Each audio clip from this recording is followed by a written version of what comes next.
of the commission back after exile on vacation. Let's get started right away since we're a couple minutes late here in getting quorum. Let's just do a brief roll call. Aaron. Here. Kirit. Here. Chris. Here. Emily. Here. Okay, and I think we may have a couple show up later, but that's who we have for now. So let's get right into it. I think we've got, we'll start off with the approval of the meeting minutes from March. Oh yeah, thank you. Matt, is anyone else virtual besides Matt right now? I believe I'm the only one currently. Thanks. Thanks, Emily, for that. Let's go straight to approval of the March meeting minutes. Any comments or changes from commissioners? Great. Can I have a motion to approve the minutes from March? So moved. Thanks. Second? Any opposed? Okay, hearing none, the motion is passed.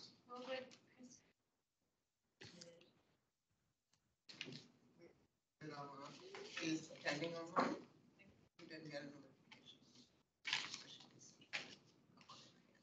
How they come back? That's good to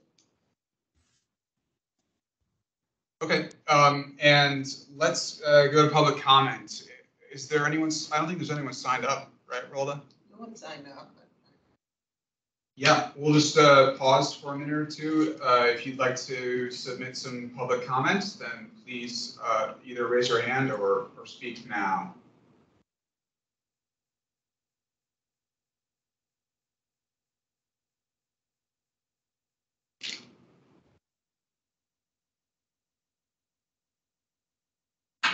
Okay, well, hearing none, I think we are starting with the budget presentation, correct? So, Marie, take the floor. Thank you. I will share my slides. So hopefully you can see that. We can. We can, yep. Okay, great. Let's try to get this going. There we go. So, hi everyone, I am Marie Randall. I am the finance supervisor for the housing division. Joining me in the middle of the budget, or in the middle of the presentations, will be Nicole Dula with DHS. And I also hope that you were able to have a little preview and watch the video from the budget hearing that was held, I don't know, about a month ago now. It was right after the last Housing Commission meeting. I think there were some good questions from the county board, so that's always helpful. So this first slide, it shows basically what the FY24 budget emphasizes, which is stabilizing households in Arlington. So this is a sort of a combined slide, or it is a combined slide. Housing grants at 14.4 million, eviction prevention at 3.6 million, permanent supportive housing at 5.4 million, housing choice vouchers at 24.2 million. And those are all, Nicole will go over those a lot more in her part of the presentation. And then we have the dedication of the Columbia Pike TIF balances, which is about 3.8 million right now, as well as ongoing funding for preservation of the affordable units at Barcroft. And for inspections, we have contracted an external partner to increase our capacity to provide housing quality standard inspections to our CAF units. Would you like questions as we go or at the end? Also, you're on mute. Sorry, it's up to you all. We'll do them on a rolling basis. Go ahead. So I'm curious. Hi, this is Chris Wimbush, a member of the. Yeah, hi, Chris. Hi to see you again. I'm curious. So with the eviction prevention dollars, 3.6 million, but 3 million of that is one-time funding. So is the thought that by next year, like 600,000 is sort of baseline where funding is going to return next year, or you're sort of waiting to see where eviction needs are? I'm just sort of curious about what direction that might go in future years. You know, yeah, and I'll have Nicole jump in. Yep. Yeah, and it might be helpful since we've kind of got a natural break point from planning and DHS. I can address that when we get to the DHS section of Sounds the good. presentation. Is that okay? Because I got Yeah. a slide for you on that one. Don't Awesome. steal my thunder, Chris. I will not. Mhm. Apologies.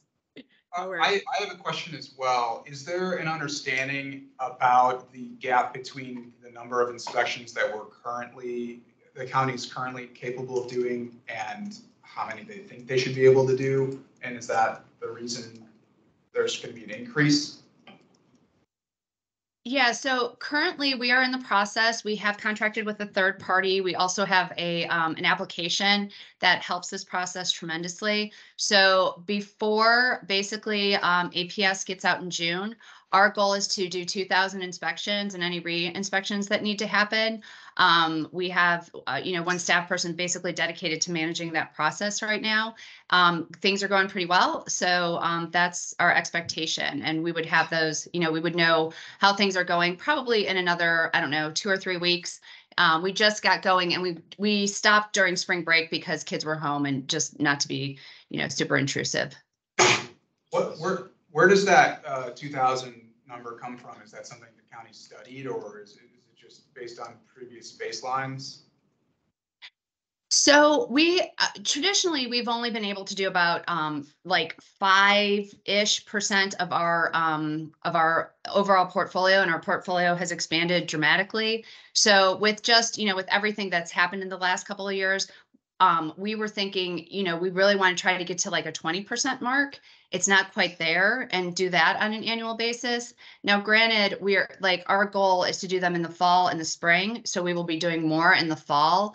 We just sort of have to see, where things shake out a little bit. If other properties, sort of rise to the top of we're hearing a lot and need to be inspected.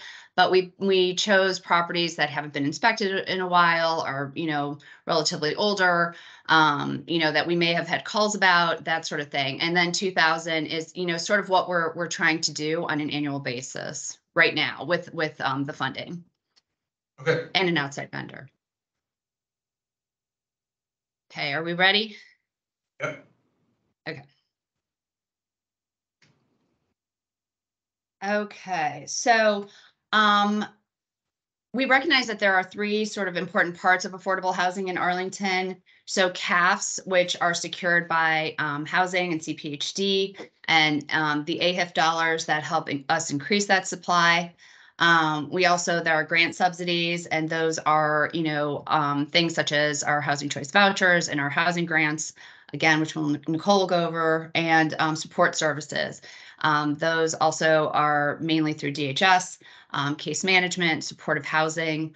And again, we believe these are the 3, very integral parts to making our affordable housing successful. Okay. So you've probably seen this slide a lot. So as you know, Arlington County is a mission-driven lender. Our goal is to create and preserve committed affordable units. Our AHIF is used as for residual receipt or cash flow loans, which means that after the property goes through their audits and they figure out how much cash flow they have at the end of their fiscal year, they go through a waterfall, which is worked out with all the loan documents and with all the partners in the deal, and then the county typically gets a split of that. We typically get 50%. Sometimes it's lower depending on, if they're serving lower income folks or something like that. But that's how it's used. So at this point, at this time, the county board has approved over 120 loans with approximately $457 million million in AHIF have been allocated. We've received approximately 150 million in loan repayments so far and payoffs, which also happens like if a project will redevelop, they'll pay off their old loans and then go to redevelopment. So just to explain that number a little bit, 43% of our loans have been paid in full. And the FY24 recommendation is to receive 9.7 million in ongoing funds for AHIF.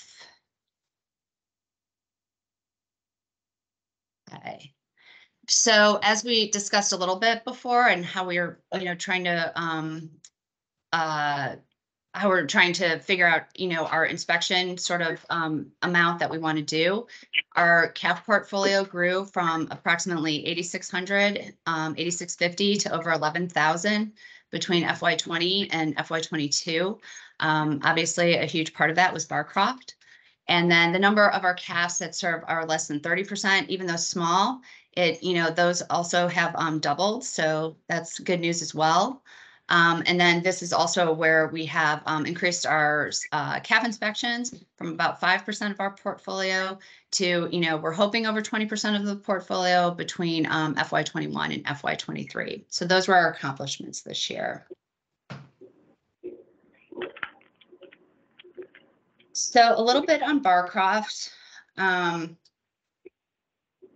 So in FY22, the county got a line of credit for $150 million that supported the purchase of Barcroft Apartments. It was one of the sources for that. And that allowed us to preserve 1,334 1-, 2-bedroom, and 3-bedroom units. The county is working with Gyre Lynch on a master financing and development plan for the property. It'll take many, many years. It'll be in sections. So they're working through all of that, but it's very exciting. In FY24, the debt service on $150 million on the line of credit is projected to be about $7.8 million. This will be offset by $1.5 million that's expected from Gyre Lynch. That's part of the loan requirements. And it was first calculated being 1% of the interest on the loan. Obviously, things have changed dramatically since that happened. So we'll have a net expense of about $6.3 million that we'll have to cover that will not be coming from Gyre Lynch in the next couple of years. And that debt service is anticipated to increase in our out years. So we're working on that.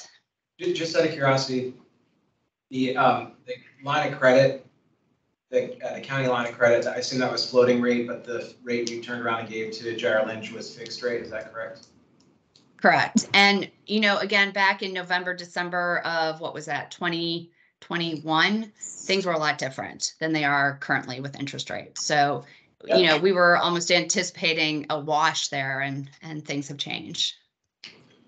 And I'll just pause and I'll let the record reflect that Commissioner Whitaker has joined us, and I believe virtually that Kristen Clegg has also joined us.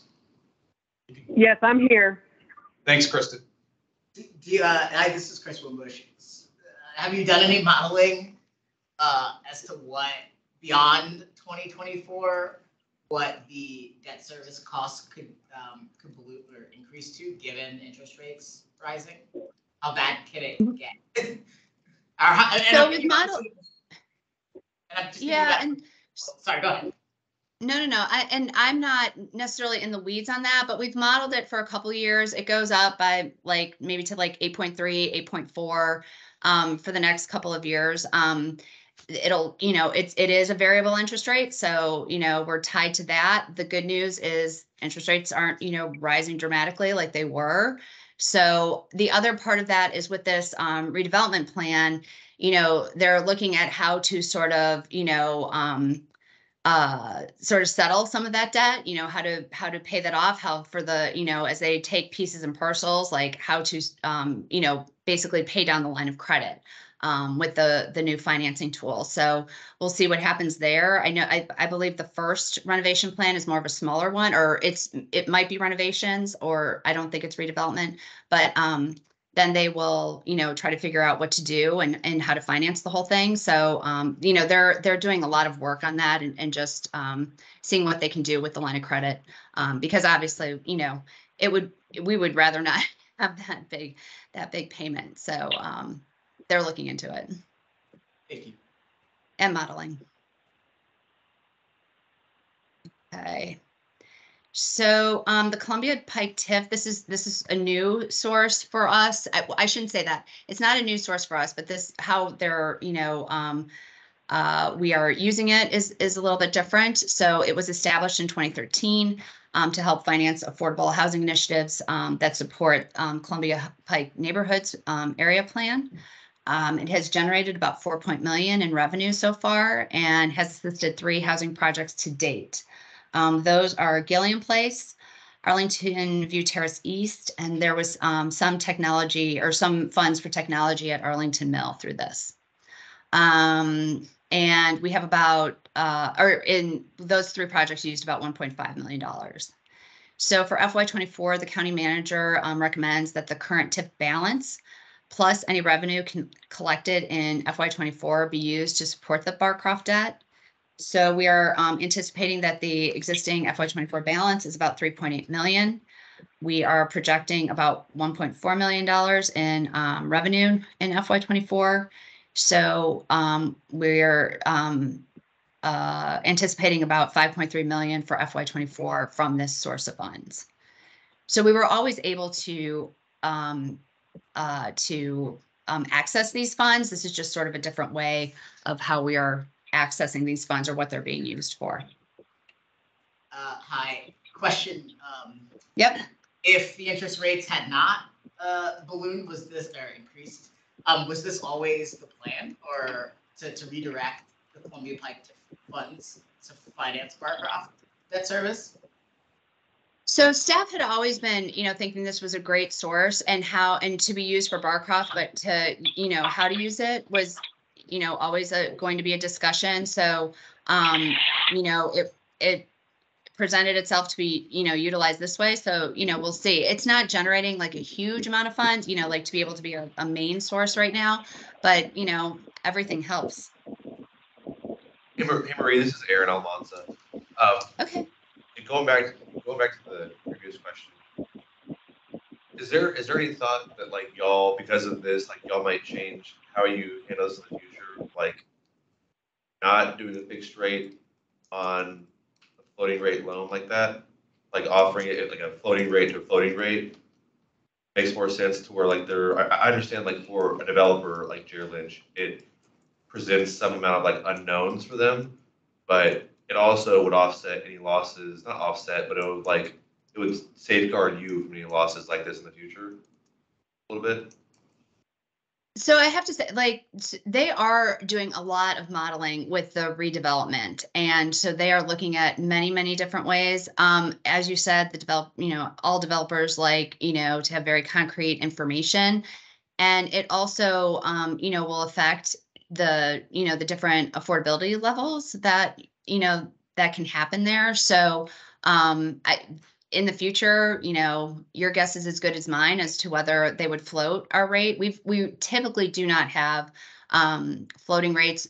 We do switch, like we do have interest rates that start out really low as the property's going and then maybe increase or something like that. But, it'll, when a new opportunity like this comes, which I don't know if it'll ever happen, and specifically something this big, they will, try to figure out what's best for the county, the residents, and all of the above.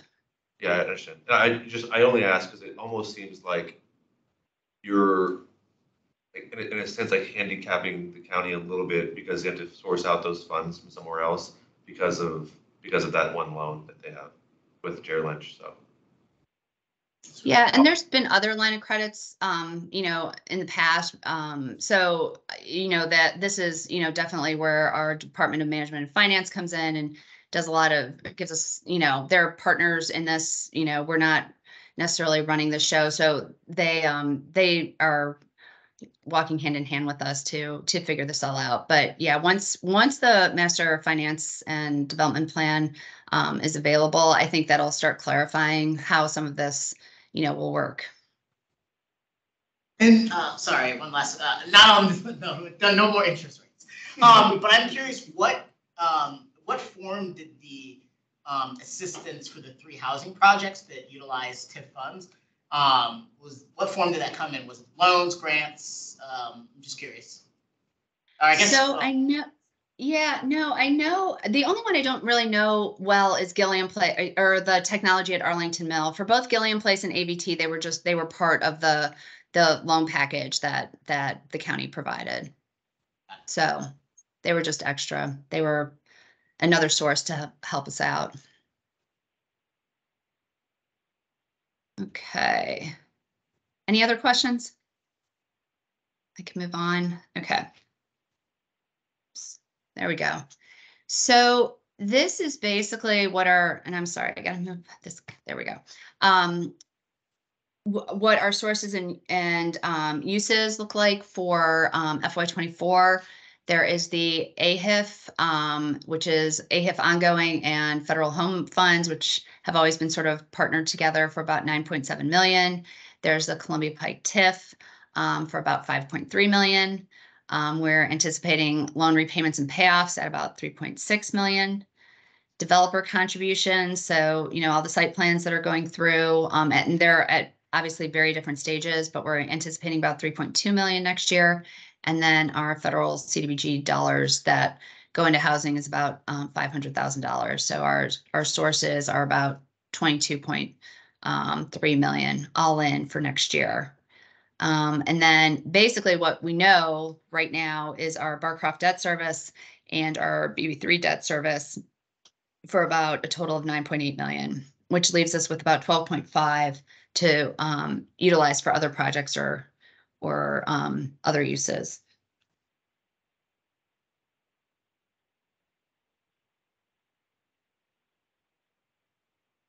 Okay. And this is our last housing slide or housing division slide. So obviously continued inspections and property support are a big part of what we are concentrating on. So we continue to monitor our CAF properties through both physical and financial inspections. In FY23, we received 150,000 in general funds and 50,000 in ARPA funds that were appropriated to increase our property inspections capacity. We have hired a third-party firm again, and we are working hard to get 2,000 units done before kids get out of school. And it's going well. It's a lot of work. And then for FY24, housing is going to continue to work with the county manager to continue to get financial support for this work. So that's where we are on the budget for this. During the county board work session, on this portion of the budget, it sounded like the county manager, I asked a question, I think both I and the chair of the housing commission asked questions around the 2024 funds for inspections, because it seems unclear how much money will be committed to inspections in particular based on that last bullet point. And I know Mr. Schwartz sort of indicated that was sort of a mistake in the slides, and that eventually there would be clear funding. Do we have any sense of what that commitment might look like for inspections? How much? I haven't received any, specific numbers, but as you said, the county manager has, basically said he's going to work with us to, keep these inspections going at a substantial portion of the portfolio.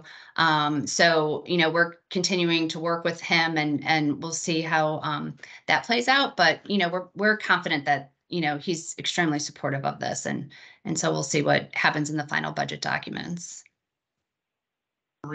Does the county generate like an annual inspection report summarizing what's been done over the prior year? So we don't have a comprehensive one. It's very property specific. So there's a couple hindrances to something like that. One is it's like, some of the repairs that need to happen, if they're life and safety, they have to happen in 24 hours. So there's like this really quick timing that needs to happen.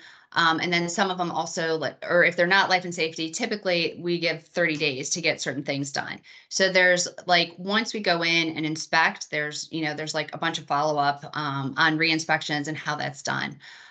So we do give numbers via like annual reports that, basically gives how many were inspected, how many had deficiencies, how many, eventually all will pass. They all have to pass, or, they won't be habitable.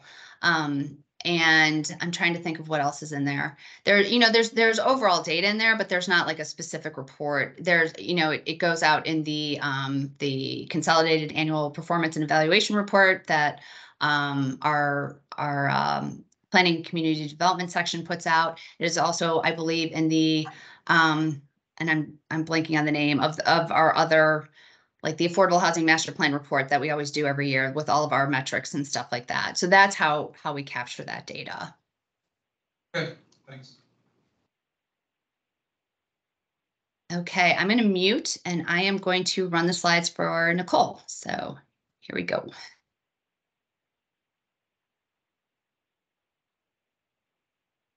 Awesome. Good evening, everyone. My name is Nicole Dula. I am the Housing Assistance Bureau Director over at the Department of Human Services. So all things rental subsidy, housing, and I'll be covering a little bit on eviction prevention as well. So these next slides are around DHS's proposed FY24 housing programs and services. Starting with eviction prevention, which is operated through our Community Assistance Bureau. This bureau has been at the forefront in the community throughout COVID, assisting many residents with critical targeted prevention tools of assistance in crisis emergencies. So as one of the FY24 priorities, the county manager did propose in his budget, there would be an emphasis on stabilizing households in Arlington and improving those conditions. Through our eviction prevention assistance, we are requesting through the 24 budget, $3 million in one-time funds and $600,000 in ongoing for eviction prevention needs. Yes, the 600, to answer the question that was asked earlier, is sort of the baseline, and then requests are made thereafter, depending on the spending of it. What we have kind of had to do now in terms of our assessment, we are running out of a lot of the COVID infused funding that we were able to depend on over the last couple of years. Namely, we've had CARES funding, we've had ARPA funding, we've also had a statewide rent relief portal program, which closed actually in June of 2022. So the county, Arlington County specifically, was able to push through over 35.1 million in that rent relief portal. And so we're now beginning to get an assessment on exactly how our budget now needs to assume what level of eviction prevention funds are needed to continue operating. As we can see here on this slide to date, and this is to date of the work, the budget work presentation. If we're starting at a base of 600,000, we've already spent 5.4 million in the beginning of just this FY23 year in eviction prevention funding. And that includes 150,000 that was privately raised through Thrive.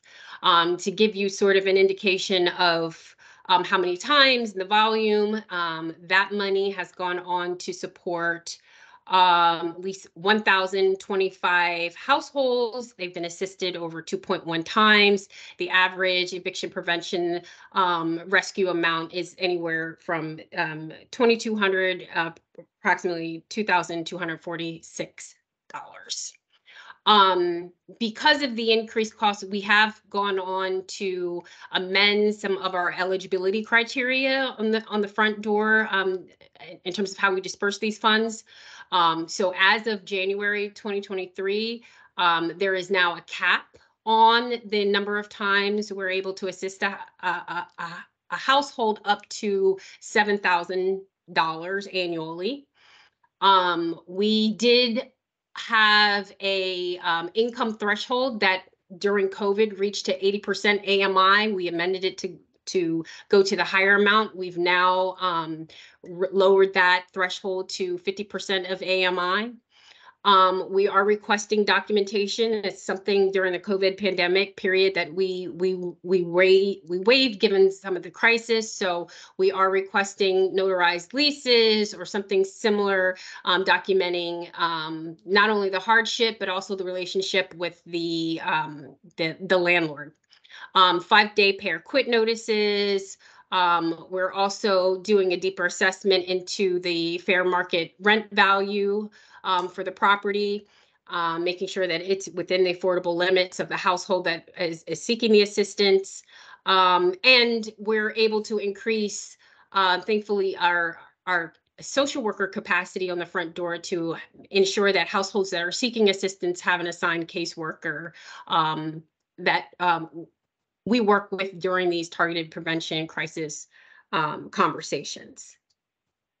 Next slide. I have a couple, yeah, a few questions. Go ahead, Chris. I'm just curious. I was thinking about, I totally understand documentation of the tenant-landlord relationship, but do people have notarized leases? Notarized leases, or do they have to go get their lease notarized to provide to the county? It's really a countersigned, ratified. We wanted to see an executed lease Okay. agreement. That's So just really, yeah. Execute. Yeah. Okay, got it. Okay. No worries. Okay, got it. Because I was like, I don't, never had a lease. Sure. Sure, but no one does it. Yeah, I've just never seen it before. Okay, sorry. Thank you. Yeah, good question. That was one of mine. The other question I had was, do we have baseline numbers for the amount that was allocated in the budget for eviction prevention prior to the COVID crisis? Yes, I can send that on. I don't have it handy with me, but I can send that on. Sure. Do you have a sense of like, was it, 5 million, 1 million? No, I honestly, and please, I could be wrong. I think our base budget was around, I want to say 900,000. Okay. So, But when you're yeah, talking about the 600,000, like going forward after the one-time, $3 million funding goes away, we're talking about a reduction, like, of a third of the budget for eviction prevention? I want to say, I think this is base, if our base is 9, then the ongoing would be 600,000 coupled together. But it's been a month or two, so I'll have to get back to you on that one. Okay, yeah, it would be great if you could just follow up with like some of the figures from maybe 2015 through 2020. Obviously, during COVID, an extraordinary amount was spent, and I've seen a lot of those numbers, but I was curious about the difference in the baseline. The other question I had was, so we've got these new criteria put into place to essentially like reduce the number of people who can actually get aid, right? Is there an off-ramp or like a lower form of aid or some direction that the county is giving to people who may be close but maybe miss on being eligible because they don't meet one of the criteria?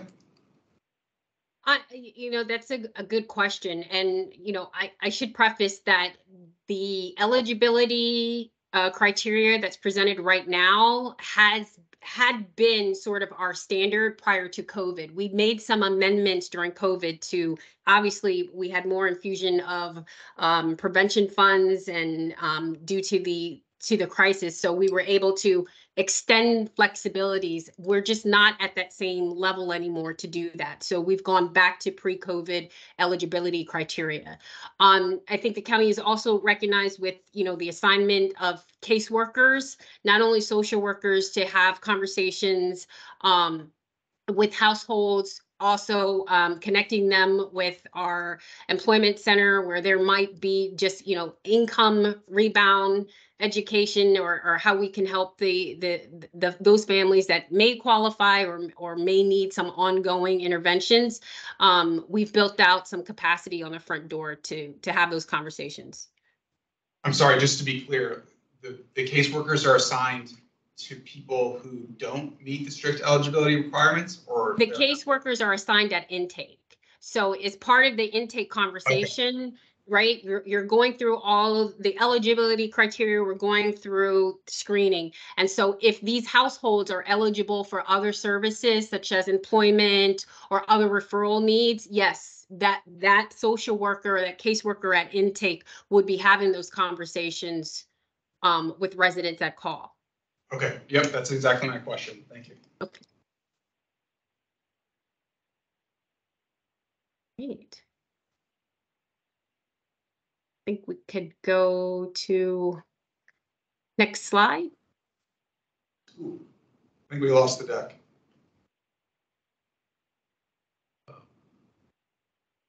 Hurry. Mary I- is disconnected. She should I don't- be coming back soon. Oh, yeah. Okay. Maybe just if you can keep going and, describe the beautiful graphics. Sure. Okay. Just wing it. So the next, the next slide was housing grants. I mean, we're again continuing with our FY24 priorities, the emphasis on stabilizing households. There is an ongoing commitment to support the housing grant program. So there will be the budget includes 2.4 million in one-time funds for a total program budget in FY24 of $14.4 million. Our program is growing. Housing grant program, there's roughly 90% of our program participants reside in committed affordable units, and this is as of the end of FY22. Approximately 89% of our participants also have incomes that are less than 30% AMI. So this program is really targeting our most vulnerable on the lower income strata under 30% AMI. Okay, she's back. This chart sort of shows, as our participation in the program has grown, there was a slight dip around, obviously, during COVID, we had to relax some of the work requirement parameters, which we reinstated the original administrative requirements towards at the beginning of FY23. So there was a slight dip to close out that year, but many of those households were able to regain employment, regain those working hours, and reapply to get back on the program. So we are projecting a 4.9% increase in our participation in the FY24 year. Okay, can go next slide.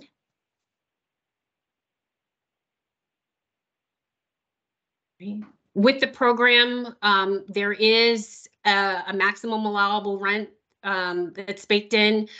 We've been fortunate that every annual budget cycle year, we continue to raise those maximum allowable rents to reflect 60% AMI, which is where majority of our committed affordable CAF index lies. And that just provides more flexibility, more options in terms of participants and where they may choose to live in the county. Prior to FY20, we were capped, and you can see we were kind of stifled in terms of how the program could grow or not. So we are increasing that level in an FY24, and this will also provide our participants more opportunity to remain competitive in the housing options that they select, as well as any increased rents that happen annually, where we'll be able to increase those benefits for those participants as well. Right, next slide. Okay. So as part of, I think it was the end of last year, DHS was charged but through the county board and the county manager to really study the housing grant program. There are many eligibility areas that, we've heard from commission members, we've heard from community that maybe we should add some additional flexibility. This program has not been studied at all since its inception. So we took an aggressive stance to launch a study that began over the summer. The focus here is, again, to look at ways that we can potentially expand the program, look at the eligibility components, conduct an allowable rent analysis. Are we truly serving those that are most vulnerable that need it? So we embarked on a series of focus groups that include many commission members, as well as our safety net providers. We made it a point to engage existing participants as well as participants that may have formerly been on the program for their input. So over 108 surveys, phone, and focus groups we conducted over the summer. Fast forward, we then did some focus group conversations with internal county stakeholders. And our plan is this spring, which is now, is soon we'll be coming possibly back to you shortly to kind of unveil some of the recommendations from all of the learnings and the feedback that we've gotten thus far. So then the idea is to do a final synopsis and summary that we can take back to the county board, county manager by the summer. And if there are any changes to the program, we're looking at that proposal being coupled with the FY25 budget cycle year. Recognizing the study's ongoing, what could greater flexibility look like? I think that's the term that you used. You know, what's the menu of changes that are sort of out there that you might be able to talk about? Or of course, if you can't, no worries. No. I mean, some the things that we've heard over the years is, you know, should the housing grant program was intentionally designed where the tenant contribution is 40% of their income, right? Whereas you have the housing choice voucher program, formerly known as Section 8, only requires 30%. So there is a higher bar, and sometimes that higher bar to contribute towards rent, particularly as I mentioned, we have 90% of our participants are at making 30% AMI or below. That's a stretch. There's very little money left on the table. So, you know, should we look at changing those parameters? Right now, the housing grant program serves seniors that are age 65 and older, those that are disabled and or have open active cases or open active case workers, case managers at behavioral health and working families. Should we look at transition aged youth? Those aging out of foster care have also been ideas that have been thrown out. Working singles, right? You know, the working requirement that's mandated for families, particularly depending on the age of their minor children. Are there additional flexibilities that we could provide there? So all have been on the table. Thoughts are related to dropping the income requirement for those that enter the program. All these conversations have been going on. So we'll be back with you shortly on those prominent themes. Gotcha. And for housing grants, there's no cap on the amount of support you can receive in a year? It's an ongoing program as long as your rent falls underneath that maximum allowable rent. Yeah, you can continue to receive the program. And it's an open program. And that's one of the benefits that we've been fortunate to have, unlike housing choice voucher that's closed and waitlist, that we're accepting applications daily. You know, folks are open to apply up until, you know, our budget amount. So thank you. Some of the conversations we had last year was around how Arlington County with this program can work better with the landlords, and that these residents are living in. Were those included in the stakeholder and feedback groups in the study? We'll share that with you. More to come. But, you know, just from one misconception is that this program, again, is a client benefit. It wasn't designed as a direct relationship with landlord. Landlords don't do anything that, you know, to qualify or sign contracts on for housing grant. So it's really the relationship is with the tenant. They're being paid the subsidy, and it's sort of a two-party combination of they turn it over with their portion to the landlord. But yeah, we'll share some of the pros and cons of how that conversation has played out. And one quick, are housing grant property recipients subject to the same inspection criteria as the housing choice voucher program? We do not have an HQS mandate written into the housing grant program, but for participants that reside in CAFs under the general housing department GICE, those caps are subject to inspection and review if once they're sampled. Got it. But there's also a component, as I mentioned, there 90% of our participants are in CAFs.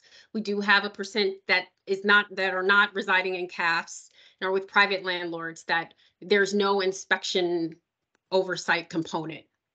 Can I'd like to share something. About 5 or 6 years ago, I actually bought a property here in Arlington that was receiving, several of the tenants were receiving the housing grant. And frankly, those units should have been inspected. When we bought it, we did a renovation of the building.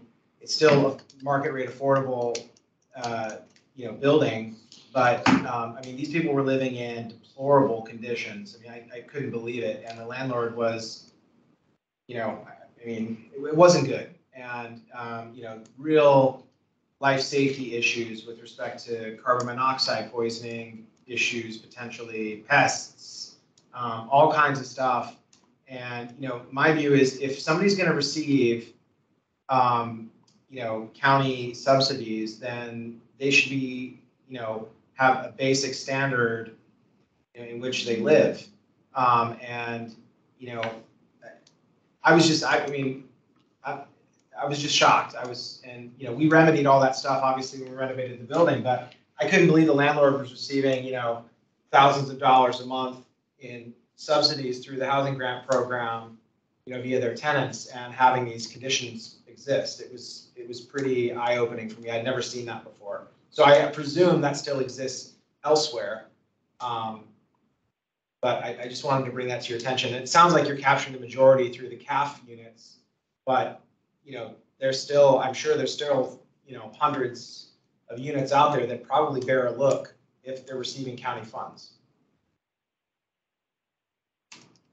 And I'll just echo, I know it's too late from the fiscal year 2024, but it does seem, I would agree, and that's what I was getting at when I asked the question. And so it might be, future years, it might be helpful to be proactive in inspecting that portion of the portfolio because, for Ryan's point, I know it's anecdotal, but it's not hard to imagine that, given what we know about aging CAF units and things like that, and I think part of the responsibility of a landlord who takes county dollars is to ensure that they meet some standard. And I know even though the HUD standards aren't in place here, it does feel like that's, it feels like it's like, it could be, could be an All Now article in 4 years of that 10%.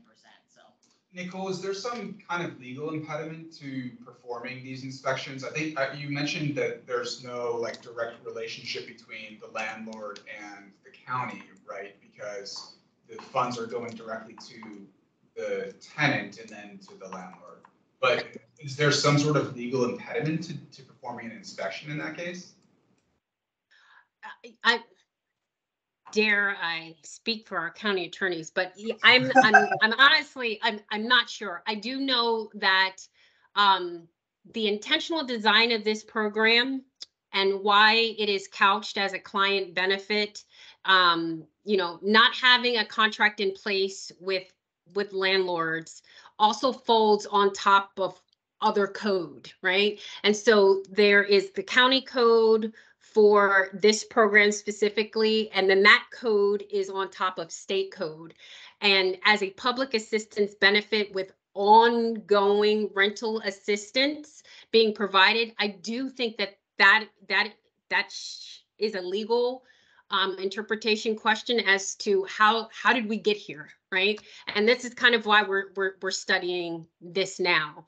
And of course, with all the recommendations that have come forth, I think, again, we'll be back shortly to kind of unveil what we have. I don't think that will be the last of, any of the commission's members or any advocacy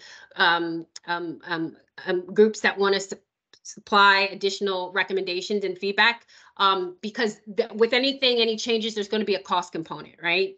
And so right now, we're not structured as a housing grant program with just eligibility workers. There's no mechanism for us to inspect, we don't have contracts in place to manage, you know, something like that, a recommendation like that.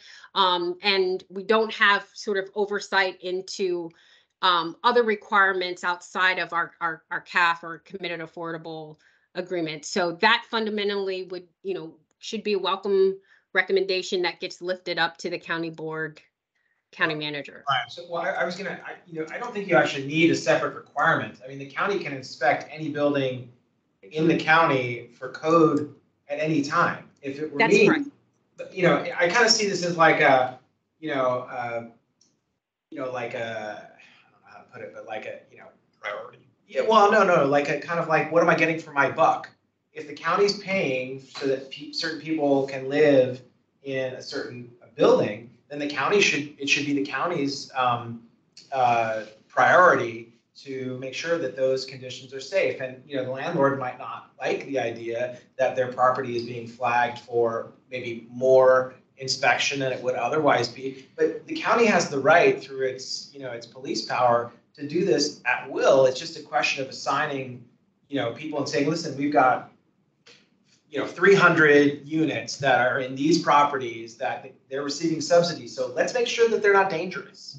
And, you know, I mean, look, I'm a landlord. I'm not looking for the county to come in and, like, you know, make my life harder. But what I saw was shocking.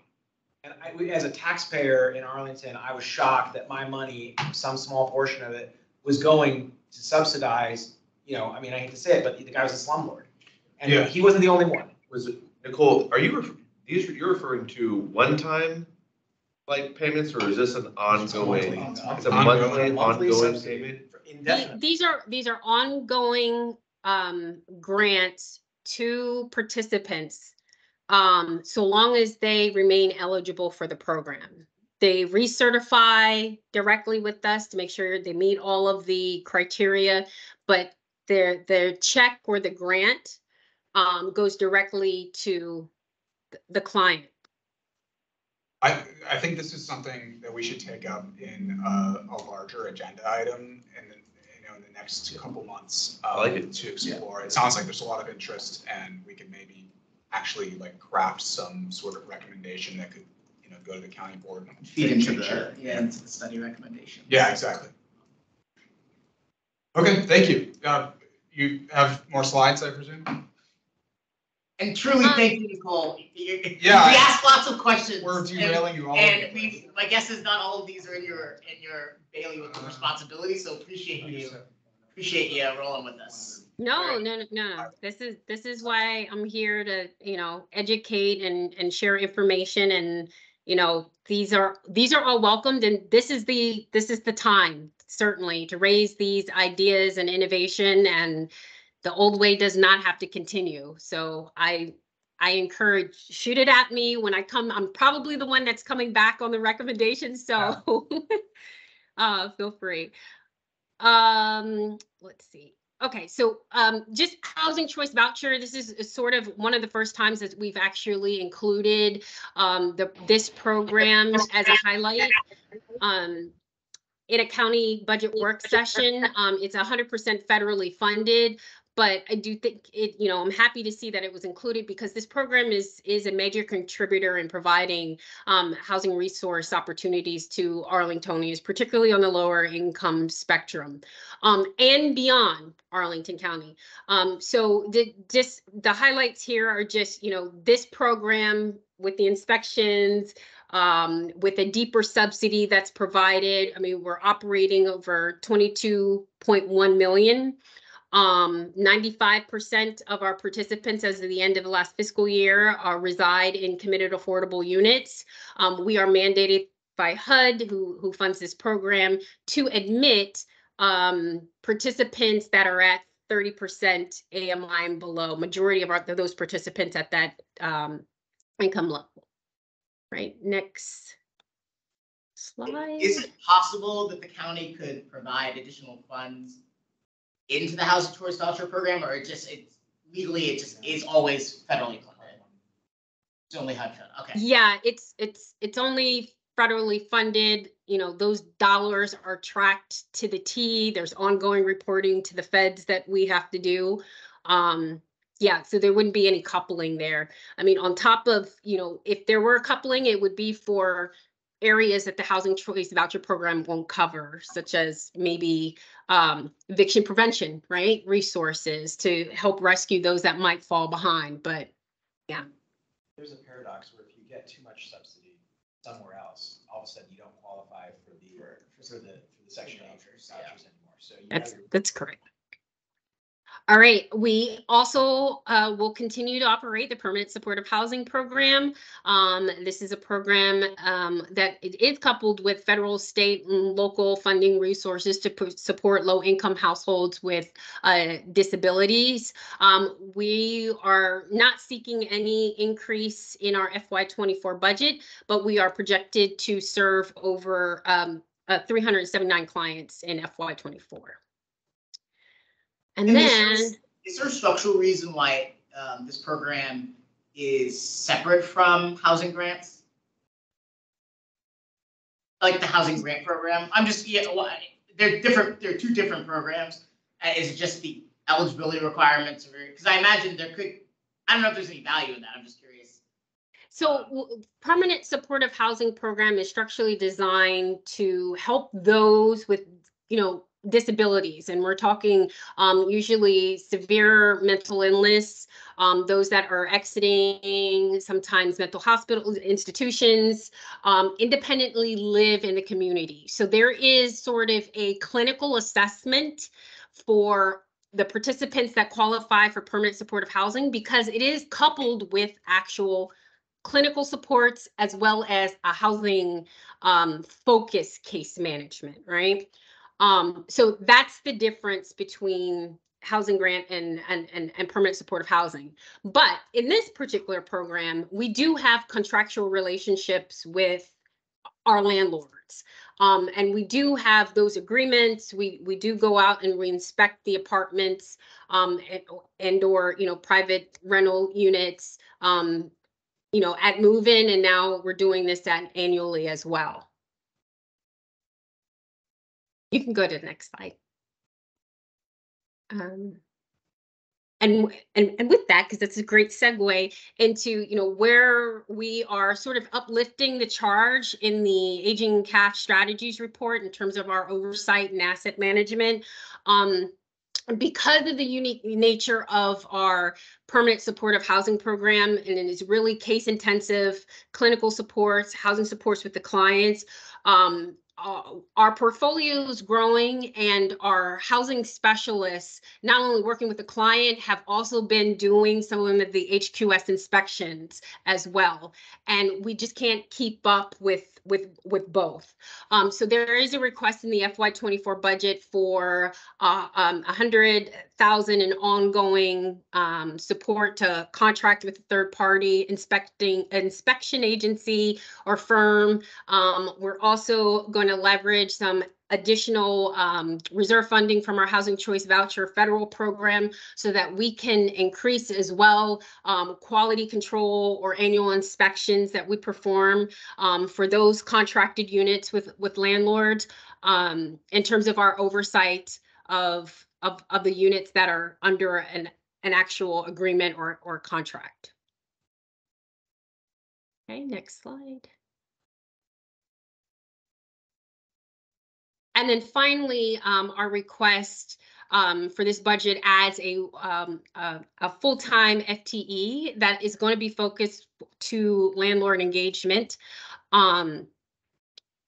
The idea here is, we do need sort of some additional support in sort of educating property management staff on rental assistance programs that are available, what their roles and responsibilities are, particularly when there is turnover, understanding the difference between a tenant-based voucher versus a project-based voucher, and who has the first line of refilling any vacancies. So there are some really nice system tools that we have at DHS that can help improve the communication with landlords that we work with. And so what we didn't have is sort of the capacity for somebody to kind of like take this ball and be designated to focus on this sort of outreach and education component. So we're excited that this was also leveraged in the budget and looking forward to that being approved so we can bring on this FTE. I'm very excited about this, and I know from looking at the 24 budget that there are lots of positions that were open that have been eliminated, and so it's great to see that the county manager is making this investment, because I think, as we've heard in the previous subcommittee on discrimination, which studied the housing choice voucher program, that ensuring landlords have a positive experience is a crucial component to ensuring, reducing source of funds discrimination, and so I'm really happy to see this role. The TLC would also like to get a new landlord to join our ranks. We've got a vacancy. We've got a vacancy. So what's wrong with the landlord? If I can No, say I more. love we're just missing one. From the charter. Nicole, I have a quick question, just in general, and I just don't know where this falls in, but what's the proportion of project-based Section 8 units that exist within the county versus voucher units? Are there any project-based properties in Arlington? I'm not aware of any myself, but There are, and through our federal housing choice voucher program, we're actually there are regulatory requirements that we can't project base more than 20% of our allocated vouchers. So we do have a little less than that threshold already baked into our housing choice voucher program. Mary Marshall, Culpeper, Gates of Ballston, we'll have different set aside units that serve specific populations as well. I'm happy to, I've got a slide on that somewhere, but I can show you where those project-based options are. Yeah, I was just curious what the proportion was of project-based versus voucher. Yeah, less than 20% of our allocated HUD vouchers are project-based. Thanks. And I know this may have been on the last question. I know this may have been on another slide, but what's the current waiting list for the housing choice voucher program, the wait time? Housing choice voucher, huh? Is that? No. Great question. So the last time we opened our waiting list was in wait time, or from wait list to actual voucher? Yeah. Sorry. I might be asking the question, but yes. What is the time from applying to actually getting a voucher, typically on average? For public housing authorities, anywhere from 5 to 7 years. That's standard for public housing agencies, right? You open up a wait list, you take a healthy supply, and then you work down that list. Yeah, I know DC did it recently. I think they had a stadium day, and recertified folks. Yeah, Arlington in 2012 opened up the waiting list for one day, and there were over 6,000 people lined up outside DHS to subscribe to that list. We are still working down that list. But we are looking to reopen our waiting list very soon. So I will probably be back again to discuss more of that opportunity with you all. Thank you. Great. I've been looking forward to this presentation, and it delivered. I love a good budget discussion. Government is about where money goes. That is we follow the money and you figure out what a society's priorities are. And unfortunately, we do not, as a society, prioritize housing as much as we should. And I think, despite all the work that y'all are doing to use the money well, I think that wait time, and this is beyond the scope of the commission, but I'll put it on the record, that wait time is just really sacked. And it's not because of anything, it's because we've made a decision as a country not to, state that housing is a right and we get into, I know, right? I'm gonna stop soapboxing. Let's I'm gonna stop soapboxing. Was there anything else from the presentation? Okay, well, thank you so much, Marie and Nicole. It was excellent. Very much appreciate your time. I want to keep us moving. We've got another presentation to go. Sorry, Rhoda. Yeah. Thanks very much. Thank you. Well, we get off schedule. This was great. No, Yeah. I'm just. I feel mindful bad of for time. getting off Yeah. schedule. No, Or no, asking no, too no, many no. questions. No one should feel bad. In every setting I've been asked. It's just entire life. my sole job is to attempt to keep us careening towards the 8:30. Yeah, exactly. So next we have a presentation from the National Low Income Housing Organization. Yeah, Sydney and Gabrielle. Hello. Sorry, thank you. Welcome. Hi, thank you so much. Can you hear me and see me? We can. Yes. Okay, perfect. So thank you so much for having us on today. My name is Gabby Ross, and I'm here with my colleague, Sid Betancourt, and we're both housing advocacy organizers with the National Low Income Housing Coalition.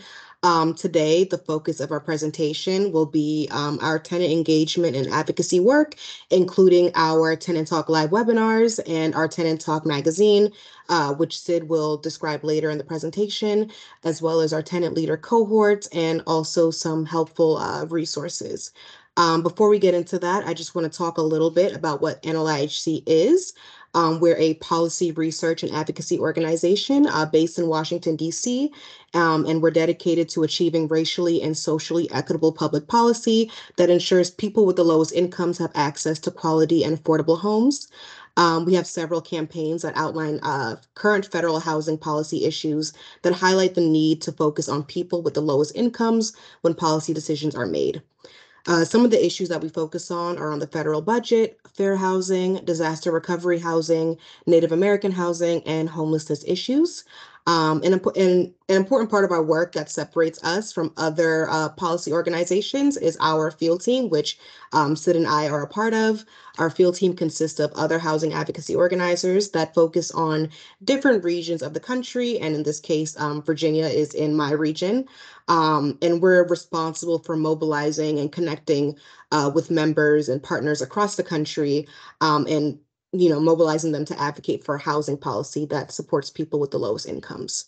And also, before I get further into our tenant work, I just want to highlight two significant reports that NLIHC releases each year: the Out of Reach report and the Gap report.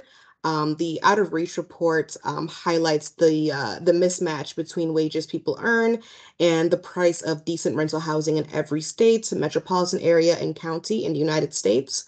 The report's central statistic is the housing wage, which is an estimate of the hourly wage a full-time worker must earn to afford a modest rental home at HUD's fair market rents without spending more than 30% of their income on housing costs, with 30% being the accepted standard of affordability. Last year's Out of Reach report found that there is no state, metropolitan area, or county in the United States where a full-time worker earning the minimum wage can afford a modest two-bedroom rental home. The new Out of Reach report for 2023 will be released later this year, but I still encourage you all to visit last year's report and just review the findings for that report, and also review the data for this area and your state of Virginia as well. And I see that Sid dropped the link to the report in the chat, so thank you so much, Sid. The second report is the Gap report, which discusses the severe shortage of affordable rental homes that are available to extremely low income families and individuals. The new Gap report, which was released last month in March. It finds that the economic repercussions of the COVID-19 pandemic, followed by significant rent increases, has drastically impacted the supply of affordable and available rental homes across the country. As households lost their income and rents increased, the number of extremely low income households increased, while the numbers of units affordable to them shrank. So I think Sid dropped a link to the Gap report in the chat as well. Thank you. So I encourage you to look over that new report and that new data as well. So just getting into our tenant advocacy and engagement work, I do want to start with NLHC's tenant leader cohort. Our tenant leader cohort is a group of tenant advocates and community leaders with lived experience of housing insecurity, who work towards housing justice and racial equity in their neighborhoods and communities. We collaborate, NLHC collaborates with the tenant leader cohort to help inform our policy priorities so they best reflect the needs of low-income renters. The creation of the tenant leader cohort was a big step for us as an organization as we expand our tenant advocacy work and really start to center the experiences of people with lived experience of housing instability and homelessness in our advocacy work. Centering these voices has shaped how we advocate as a field team and as an organization. And it also helps to broaden our perspective on certain issues that affect low-income renters across the country. Um, as an organization, we also want to make sure that we're doing our part to amplify tenant voices by having people speak on Tenant Talk Live and Tenant Talk Magazine, which Sid will discuss later, as well as our tenant blog called On the Home Front. And I can drop a link to that in the chat. I'll probably drop a link to that after my part. But yeah, so that was just a little bit of background about our tenant cohort. And I do want to talk about some additional context for the cohort. So the cohort is our first one. It's NLHU's first one. It started last year, and it started with a kickoff retreat in Albany, Georgia, where the cohort members discussed racial trauma and healing and how that ties into their work as advocates. The cohort also helped formulate tenant protection policy priorities and ideas for NLHC's 2023 Policy Forum, which took place a few weeks ago in Washington, D.C. Before I get into the tenant session, I do want to highlight an accomplishment of this cohort, which was them getting invited to the White House in November last year to participate in a discussion on tenant protections. And they were there with other people with lived expertise and other advocates and researchers. At this meeting, they provided feedback on policies that are currently affecting their communities and how to improve tenant protections and advance housing equity. After this meeting, the tenant leader cohort sent a letter to the Biden-Harris administration outlining key policy goals to help strengthen renter protections. And I don't have the chat up right now, but I have a link to that, to an article, so you guys can read more about that, but I'll drop all my links in the chats after the presentation. Okay, so just want to get into our tenant session. That was a part of our housing policy forum. The tenant session, it was a 2-day session before the actual forum. So it took place on that Monday and Tuesday of that week. And this was totally shaped by the tenant engagement team at NLHC, as well as the tenant leader cohorts. The tenants were able to engage in thoughtful discussions about tenant rights and protections, along with tenant advocacy and that focuses on federal housing policy to make sure we achieve housing justice for everybody. The session included workshops on community healing and liberation and panel discussions featuring tenant leaders from across the country, as well as HUD officials that covered a wide range of topics from tenant protections and power to reclaiming land and space through different housing models. And I do want to add that we had the honor to be in discussion and community with Mrs. Shirley Sherrod, who is the co-founder of the New Communities and president of the Southwest Georgia Project. Over 50 years ago, Mrs. Sherrod co-founded the New Communities Land Trust as a haven for Black farmers that were thrown off their land during the Civil Rights Movement. And today, New Communities is credited as being the country's first community land trust, and it continues to help Black farmers across Southwest Georgia. And also during our retreat, we stayed at the Resora, which is part of the New Communities lands. I don't know. It was a little confusing, the different layers of organization, but that is part of Mrs. Shirley Sherrod's world. So we had an honor of staying there as well.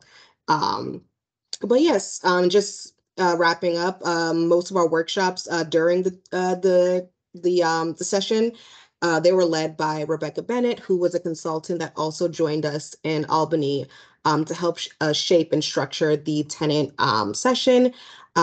These workshops really honed in on the healing piece, which is a little bit different than what I would say other policy-focused organizations do, but we just wanted to make sure that, when we have advocates who are at the crossroads of being an advocate and also experiencing housing instability and homelessness, that we make sure that that healing piece is really included, because I think in order for us to move forward on a lot of these issues, that we need to make sure that all of our cards on the table are on the table, and that we are at least working towards healing ourselves and our society.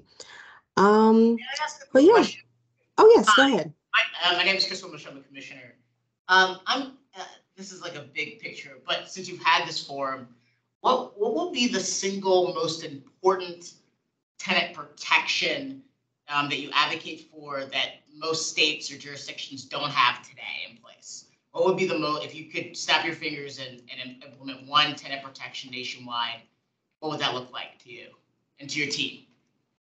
That is a great question. I don't know, Sid, if you have any insight to that question, like our number one priority as far as tenant protections. In terms of tenant protections, I think the biggest one that we're probably pushing for at the federal level is like source of income discrimination, which is not like federally protected, but there is like some legislation that's being worked on by the Senate, I believe. It's like, no, I think it might be like two like bills, like one on the House and one on the Senate side, called like the Fair Housing Improvement Act or something like that. Yes. I don't think it's been introduced yet, but that's something that we like heavily support as an organization. But aside from like tenant protections themselves, we're also working on other things that would also make it like that would reduce barriers for folks to stay in housing. So universal like rental assistance, and also making sure that we like fund things like LIHTC and like the housing trust fund, so that folks can have like that money for the supply side too. So, but I think tenant protections wise, source of income is a huge thing for us. Yeah, that makes sense to me. Yeah, definitely the source of income protections, and just making sure to address, just at least for the tenant cohort, I think probably their top priority is just making sure to address the inequities between tenants and landlords, and that power imbalance that a lot of people experience. Actually, I was just gonna pass it to Sid. I'm sorry, my cat is like moving my laptop, but I shall pass it to Sid now. Thanks, Gabby. And I will say one more thing too, like aside from like federal legislation, like NLIHC also, like Gabby mentioned, works really closely with like federal agencies and the White House to like make sure that what we're hearing from on the ground is like being expressed at the national level as well. And so with that, I'll just talk about two. Sorry. So you said something really interesting around. It sounds like the cohort's really interested in that power imbalance between landlords and tenants. Can you talk a little bit about what ideas they have to address that? Because our commission is made up of members, act in the public interest, landlords and tenants, try to work collaboratively together. But I do recognize that that's I don't want to say that it's an inherent power imbalance that like can't ever be corrected, but I'm sort of curious what kind of ideas they've come up with, because it seems to me that, landlords are always going to have a bit of leverage over their renters. And I'm sort of just curious. And I don't necessarily think, depending on the context and how that leverage is exercised, that may not necessarily be a bad thing or an inherently negative thing, but I'm just curious how you all think about that and how the cohort thinks about it. I know I'm going off script, but we like questions we've been on. No worries at all. And I think that's like a discussion that we kind of have ongoing with cohort 2, because it's not just about like, here's some things that we want to do to empower tenants, but we also want to empower them with the knowledge of like the policies and regulations that impact them. And that's been a big part of like their experience in the cohort, is just learning more. We have like a lot of folks who, you know, are in public housing or like live in multifamily housing with like Section 8 vouchers. And it's really just learning about like, you know, things like HOPMA that might like impact them, so that they can make like those suggestions to the regulations. And so some of the things that they have been really interested in kind of providing feedback on has been like the AFFH like comment period. And so they provided some feedback on that. There's been like other things that are more specific, kind of like the NSPIRE stuff. I forgot what that acronym stands for. But it's basically just like, I'm pretty sure almost everyone here knows what NSPIRE is, but it's kind of like the I think it's like an assessment for public housing or something like that. And then there's also been like a listening session for this thing called CMAP, which is like a Section 8 like management evaluation process or something like that. So they've been able to kind of give feedback on like those smaller, like not smaller, but like more specific processes. And also just providing more context on like where help is needed, right? So if like, I think right to counsel, I didn't mention this earlier, but right to counsel is something else that like the tenant cohort also cares a lot about, and something that we've brought up to like the federal like entities a lot. Yeah, I'm trying to think of more things, but that's a good point to bring up. That's Yeah, super helpful, and I think in part it speaks to some of our work at a local level, which is trying to provide more information to tenants about their rights and responsibilities. And it's also, I've done public policy work where, you know, the people who are supposed to be the beneficiaries of that work don't necessarily get a voice in the public policy process. So it's really exciting that like, folks don't know about comment and notice periods and administrative proceedings, but it actually can impact the final regulations and things like that. So it's great to hear that you all are working with folks to empower them in that context. Yeah, I'm sorry, I have to make a comment. I wasn't going to say anything, but I have to. You don't ever have to hold back. I have to provide a counterpoint, and maybe something for Sydney and Gabrielle to think about too. Look, I'm a small landlord. Okay, my family's owned rental properties for 45 years, okay, or more, and we even have a project-based Section 8 property. So I'm, you know, which by the way, if you went to it, you would not. It looks just like a market rate property. You would never know. Okay, we take pride in the fact that we offer quality housing, code compliant, clean, safe. You know, we can't please everybody all the time, but I think we're pretty good.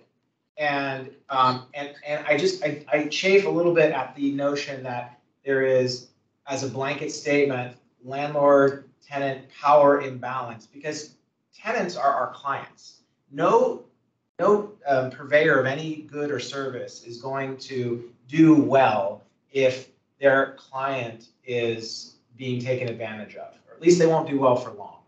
And so what I don't like is, I don't like when either party in the tenant-landlord relationship abuses that relationship. And that can be a landlord who doesn't do the right thing by not taking care of maintenance requests or whatever it might be, intimidating tenants, which certainly happens, and it happens more than it should. I acknowledge that 100%, and we've heard stories about it. But I also have been on the receiving end of tenants who take advantage of landlords and think that, oh, well, my lease is just a suggestion. It's not a legally binding contract where I have to pay my rent or not put holes in the walls or, or smoke when it says I'm not supposed to smoke in the building, or, whatever the problem might be. And so I just want to highlight that abuse is possible on either side of that tenant-landlord relationship. And I think it's great that we can teach tenants how to advocate for themselves to the extent that they are being abused. But I just don't like the blanket notion that there's this, if I lose all my tenants, I'm out of luck. And guess what happens? I can't pay my mortgage and the bank takes my apartment property back. So I can't be in that position either. So I want to highlight that it's not just a one-sided thing. So I would like to see abusive landlords taken care of, meaning gotten rid of, and I like to see abusive tenants gotten rid of. I think people who are abusive of their role in this relationship, that's what needs to be focused on, because the vast majority, I'm guessing, of both tenants and landlords are doing the right thing most of the time. I had to say that based on Chris's comment. No. Thank you for that comments. Karen, please. Karen Mukherjee, I'm a tenant representative. I wanted to ask about what part you think lobbying and legislation plays.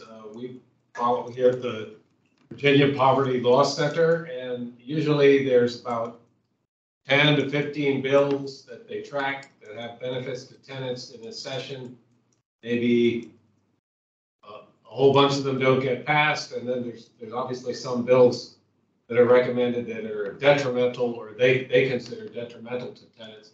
And it's kind of a year in, year out process where it sometimes takes a couple of years to pass something that seems very basic. So I'm interested in what part you think legislation plays. Just like as a whole when it comes to tenant protections, or Like legislation regarding tenant rights. I mean, I think it definitely plays like a big impact in what I've seen. I think a lot more like at the local and state level, just because it moves a lot faster there than it does at the federal government. But it does definitely make a big impact. And from what we've seen, at least, from the states that we've been following, some states have an easier time implementing it than others. Some states will come up with preemption laws, or not come up, but like we'll have the preemption laws, which will kind of stop like the further expansion of like tenant rights legislation.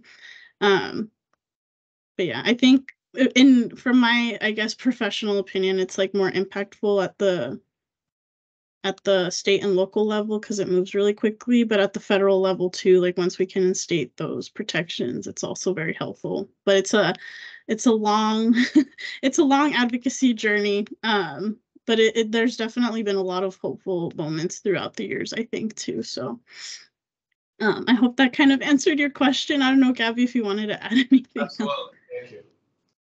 No, I think that's pretty much covers it. I mean, yeah, at the federal level, to put it plainly, I wouldn't hold your breath with federal advocacy, with federal legislation, but at the state and local level, I think that's really important to put your energy towards that, as it could, changes can be seen faster through that. And I just wanted to add from an earlier question, I was trying to think about like the imbalance, I think it was Chris. I'm sorry, I don't know if I heard names, but that first question about the power imbalance, something else that our cohort has brought up is the Tenant Empowerment Act, which was introduced in 2021. I don't think it's active right now, but that's something else to look at to really kind of understand where they're coming from when they talk about that power imbalance. And it's really about holding landlords accountable for certain things. So it's not necessarily from how I understand, the power imbalance is not just the everyday, you're paying your rent to your landlord and, that's, they're getting your money and you could be evicted. It's more of like a systemic way of holding landlords accountable through legislation. So I hope that's adds some additional context, but I can share these resources as well if you wanted to learn more. Yeah. And I'll go ahead and move us forward too with the other resources that we wanted to share, but I won't take up too much more time, I promise.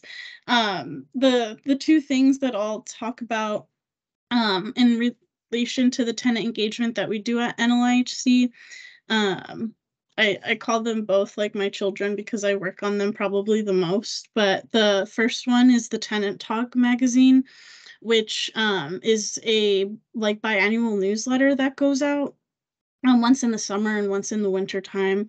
And it kind of just talks about different like federal housing advocacy policies.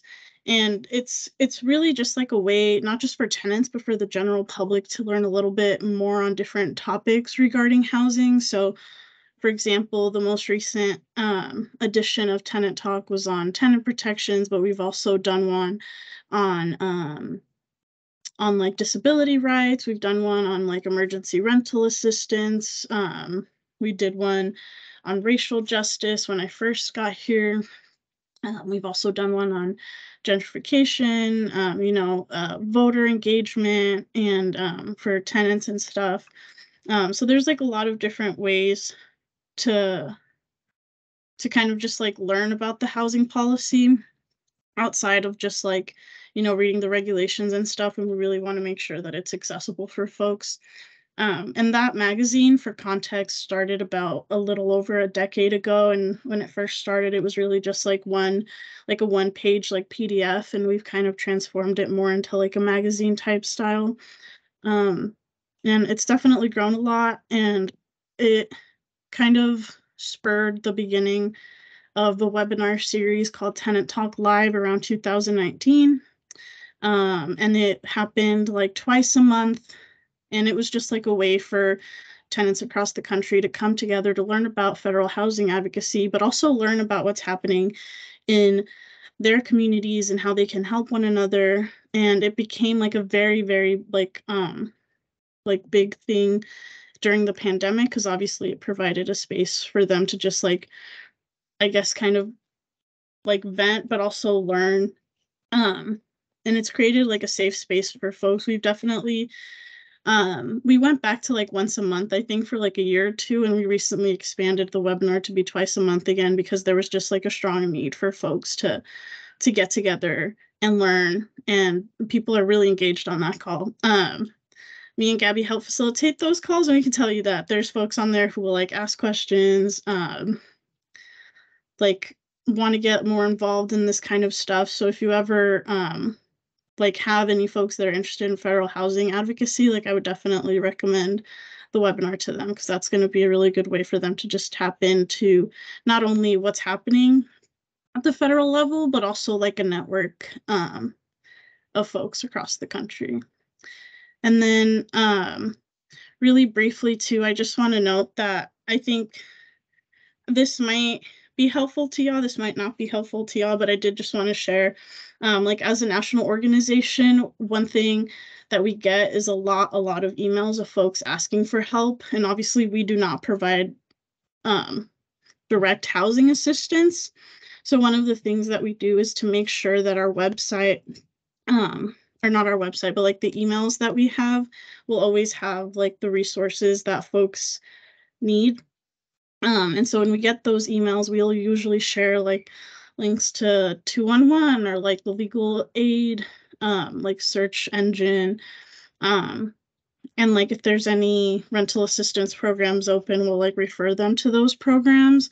But I also just want to share like 2 different direct assistance like resources that y'all can share with tenants. And if you are a tenant yourself, like feel free to like share these as well with your network. But Shelterforce does have some like detailed resources, and there's like a new website by Matthew Desmond to like promote his book, but there's like a whole thing on his website too that like helps folks find different resources, including housing. So I just want to make sure that folks are aware of that. And then, yeah, me and Gabby, we're also going to talk a little bit more about just some of the work that we've seen throughout the country in terms of tenant organizing and things that have kind of worked to like pass successful tenant rights legislation. And so I can go first, Gabby, if you want, and pass it off to you.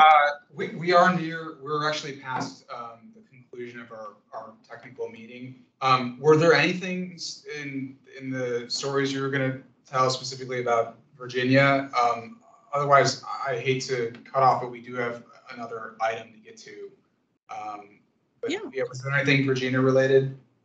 I wouldn't say Virginia related, but there is like a national organization that I did want to just mention was Community Change, which uplifts like state and local resident organizing. And they've been doing this across the country. They started in, I believe, Washington. They had one in California. They did one in New Orleans. And I think they're looking to like just expand this in different areas. So If y'all know, if you want to build like a statewide tenant network, this would be like a really good place to start. So I just shared their stuff in the chat. But yeah, Okay. that's all I had. Well, thank you both so much for coming on. Were there any final questions from commissioners before I let them go? No, I just want to say thank you, particularly for our section, our dialogue back and forth. Really appreciate that. We learn a ton from these sessions, and I know I, along with another commissioner, have already pulled up the report. So that you mentioned. So super excited to dig into them. Yeah. Well, thank you so much, Gabrielle and Chris and Sydney. Thank you. Thank you. Thank you so much. Thank you. All right. Last agenda item is just subcommittee reports. Were there any news or updates from the subcommittees that I'm unaware of? Or? I think nothing from us. We had a good discussion after our last one, after learning a lot after the first two, and we're working on for our next session having Alexandria come and share their Fairfax, which I'll talk to Roland about after this. It looks like to learn more about what their programs are. Okay. Cool. And were you thinking like doing a joint meeting or just like sharing resources, or what did you guys have in mind there? Out of curiosity. So yeah, so I think in the last session, we looked at existing ADR programs in the area, as well as, so we were curious, what is the legal basis for ADR programs in Virginia? There actually is a statute that says if two parties agree to arbitrate something, they can arbitrate anything. And so that's the basis, and that would be enforceable in a court. I don't, if it's arbitration that's consistent with the statute. But also at the same time, I found an article from like 1983 when Fairfax launched this program, where the article talks about how this might be a great idea, but also are we really going to do it? And so what we would like to learn more is what has been the experience, what's the volume of cases, and with the I think the bigger picture being we don't want to create an elaborate, Fairfax has rules of procedure and they have hearing panels and and just making sure there's balancing and there's lots of process to it. And I think we want to be mindful that if we're going to do all that for like 4 cases a year or something, and then we had a good discussion about what would even be appropriate to bring to arbitration. Like rent disputes would not, right? There's mechanisms for that. So I think we want to understand how other programs work and if they're useful. We know whether or not it's worth trying to do it. I'm glad you guys are being methodical about it and thoughtful. I got in a good discussion of what we can even do just to strengthen what we do here at TLC too. Yeah. To not even have to go into a big thing. So it's a lot of things. Yeah, I'm definitely excited about what comes out of the subcommittee. I'm going to drop into the next meeting. Some ideas. Anything from you guys? So we were actually, I think, looking for responses from the wider TLC. Okay. Do we not get any more from that? So I will. What I will say is I did review it and I did not have. Yeah. Which I guess I could have said. I could have said responded email and said like that. good Sorry. So what I would say is that I couldn't find any additional content that would be worth adding of resources I know. Now maybe there are some like national resources that I've learned about, but I actually thought I think one of the beauties of what we're proposing is that because it's mostly electronic, it can be revised and amended at any time. It's not like we're going to print 50,000 flyers and then we're stuck with 50,000 flyers.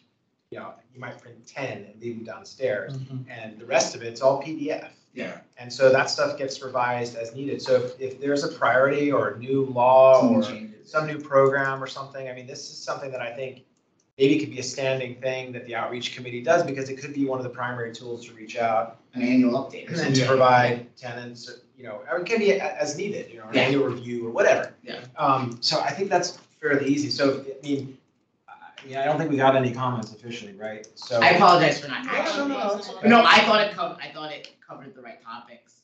I imagine the big question is how you get it designed, and I know comms. And we've talked about that a little bit, but I think the next thing to do, and I need to talk to you about this because it turns out I can't do the next. I think we had a subcommittee meeting scheduled for in a few weeks. Yeah, well, as you need to have them, we can. Well, there's somehow there's one on my calendar, and I had to schedule another meeting over Yeah, it. I should probably put them on. Okay. Secure the room. Okay, so we might need to redo that, but then we can just focus on, kind of what the next step is to get something laid out in an attractive way. Yeah. And, easy to read and PDF with, English on the front and Spanish on the back, and then approach the county board about, can you guys make this if not a requirement, a strong suggestion to get it out. Yeah, so I think that would be like the last piece I would be looking for from you guys, like putting the aesthetics aside, is like exactly how are we implementing this, and then how can we recommend it? Well, I think once it's done, I mean, first of all, it's going to be helpful anyway, even if it doesn't get broad reach initially. It's going to be a helpful document because they have a lot of resources and stuff that should be helpful to anybody that approaches us. That's the first thing. The second thing is, I think that's when we go to Councilmember Ferranti and say, listen, we've been working on this thing. Here it is. Yeah. Like, we think this would be helpful. If you can talk about recycling and you can talk about the Virginia, whatever, what can we do to encourage landlords to get this out and put it in their leasing package for tenants? Yeah. And one thing that and I'm happy to help because I'm a little nerd. I would just be generally like, what authority did the county use to require the recycling? Well, that's what I'm saying. I think it's a state thing, but I think this is. Is that a state requirement? Yeah, it's a state. Yeah. But regardless, but that doesn't mean we can ask him and let them figure it out. And I mean, if well, what I have found with the board. No, I don't mean let them figure it out. No, yeah. I said that the wrong way. Yeah. What I'm saying is, we think this is a valuable resource that can be available to all renters in Arlington. We would like you to investigate your power to require this to be included as an informational thing for renters in Arlington. Yeah, can we investigate their power and then tell them what to do? It's like tell good one. Tell them to recommend to them. Propose an ordinance. Exactly. How about this? I know I'm not on your subcommittee, but I'm happy to take this project and see if there's a legal requirement. You're like the Energizer Bunny. Well, I don't have kids. It's only a matter of time before I'm I just have sure. No. I just have a dog, so I have time. But I think so. And the reason why I bring this up is currently in the Human Rights Commission, we are going to propose an update to the Human Rights Ordinance. And if we had just said to the county board, you should update it, I don't think we would be as far as we are now. Well, how about this? What do we have the ability to ask the county attorney about what authority comes from the board to require things like this? Oh, yes. Who would ask that question? Is that you or is that me? I want to do the same thing regarding the housing grant. No, I know, but who's asking, you or am I asking? Let me find out. Okay. Just let me know. Chris, I'll run with this, because I feel like I should help see this through. But I mean, if I need to draft you, I will. Yeah. So if you can let me know, and if you want me to ask the question, I'm happy to do it if you put me in touch with them, or if you do it, I don't care, but I think that's the logical place, because they're gonna know what power the board has and what doesn't. And then we can make the recommendation to Ferranti. Yeah, I mean, use as a resource. Yeah. Right. And on that ordinance work we're doing, they have assigned an attorney to help us work on it. So one, I think it's also make sure we don't go off, do things that we're not supposed to. So they seem. I think this could be a relatively easy question for them. Is it possible that the county board can mandate the inclusion of a piece of information with a standard lease package? Because I think that they're already doing it elsewhere. Yeah. What is the board's ability to do it on their own? Yeah. So we'll find out. And to your point, it's not a requirement. It still can be a very successful project without it. But obviously, we'll see what we can do. It'd be incredible that if this happens, if it gets that's an extraordinary achievement for the. That's why you want to do it. No, you guys are doing it. I'm kidding.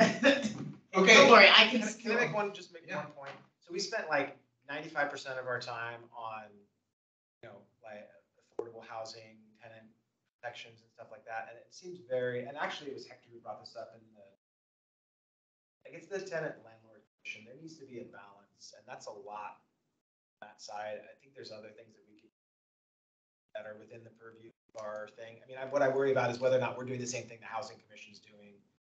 I mean, I think I learned a lot and it's helpful, like you said, Chris, but I mean, we spent literally all our time on that stuff. You mean today? Or Today.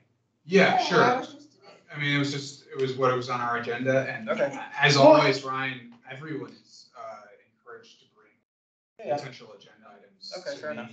Sometimes we don't have enough. Occasionally, we don't have enough to like fill slots. I just want to make sure that whatever we're doing is supposed to be within in our lane and not in some other. Yeah, I commission's mean, lane. the That's all. budget conversation, I'll just say the budget conversation, that is, the county board asked us to comment on these pieces of the budget because they impact. The Housing Commission doesn't talk about eviction, they talk about how to, plan how to, so we are required, because you've made me be on the ball about, in our charter, it says you should comment about the budget. Okay, great. Related to housing programs and housing protection programs.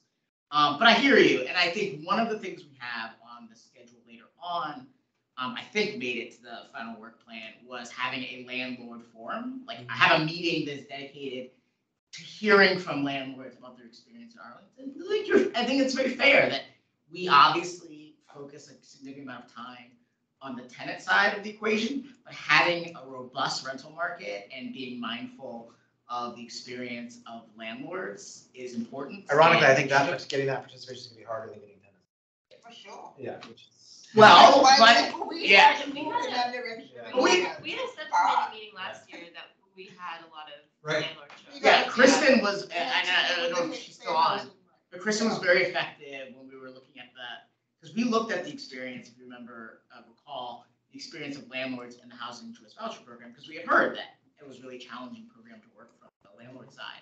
And Kristen was able to I think she's off now, but Kristen. No, I'm right here. Oh, hey, there you Yeah, go. she's the big one. Kristen was able to you were able to bring a ton of landlords that I thought were really helpful to the table, but that was very narrowly focused on the housing choice voucher program. We have, I think, on the agenda this fall to have a much broader landlord forum. And so, but no, I hear you. And if there are, sorry, the last thing I would say on this point is, again, we hear a lot about renter challenges, but I think having landlords, like, what are the challenges you are experiencing in Arlington managing and running properties? I want to hear those things too, because I'm a public interest representative and I'm pretty market oriented, and I want the market to be successful. And so I know we definitely hew towards tenant work, but we don't have to, and we shouldn't. Fair enough. Well, I certainly enjoyed the meeting. Oh, here. I'm sorry. So sorry. I'm sorry we ran long. I had one thing to add. So we have a couple documents distributed about Barcroft. Yeah. In our materials. We alluded to it, but didn't really discuss them. So I just wanted to, this was sent to me while I was in the meeting, so I couldn't send it to you guys yet. But just so you know, Barcroft Tenants meeting tomorrow night, sponsored by the Barcroft Tenants Group. It says they're meeting. They say the Barcroft tenants demanded more time to review the lease, but J.R. Lynch has refused. They want their one demand is that an addendum will be added by J.R. Lynch to say that nobody will be displaced. I feel like we've covered the displacement issue pretty thoroughly. I'm sorry that it hasn't seeped through to the tenants there, but as I understand it, there's going to be no displacement. Okay. I'm not advocating for them. No. And this is a legitimate issue. I do think we've gotten like significant and repeated assurance from both J.R. Lynch and the county. So to the extent that tenants are still like worried about that, makes me think that we've not gotten the word out. But or they don't believe it yet. Or they don't believe it, sure. Because it may not have happened. Or there's a fear of the unknown. Yes. Of course, and those things are all natural, but I mean, unless we're like presented with a breach of repeated promises that we've, been given, I'm not sure how much more there's for us to discuss. And my guess is that we haven't heard from them in a while because we had like 4 presentations from a row, but I'm sure we will hear from them on progress, and we should. And I think that's actually a good point. Like, at some point soon-ish, we might want to ask how is, because they were doing the rollouts of the new leases, and they had a program for managing, I think managing income displacement, Right. quote unquote. And so we should ask them how that is going. Just point out the J.R. Lynch that you're given. Yeah. Honoring Barcroft women, Nauru's Day, indoor plants, and herb gardens. Yeah, they're still doing a lot of, That's the counterpoint. No, Tenant's not happy. Meeting outside, okay. I just want to bring a counterpoint. No, yeah, thank you, Garrett. And if you hear anything else, please bring it to our attention. Great. Well, I do think, unless I'm mistaken, that we are at the end. So can I get a motion? I'll make a motion to adjourn. Thank you, Brian. Can I have a second? Any opposed? Hearing none, that will conclude the April 12th, 2023 meeting of the Tenant Land Commission. Thank you all for attending. Did you have to think about seconding that motion? I was saying so moved instead of seconded, so I had to I messed up the word. It's 9 p.m. So, yeah. Now that we're off the record, by the way, that I would bet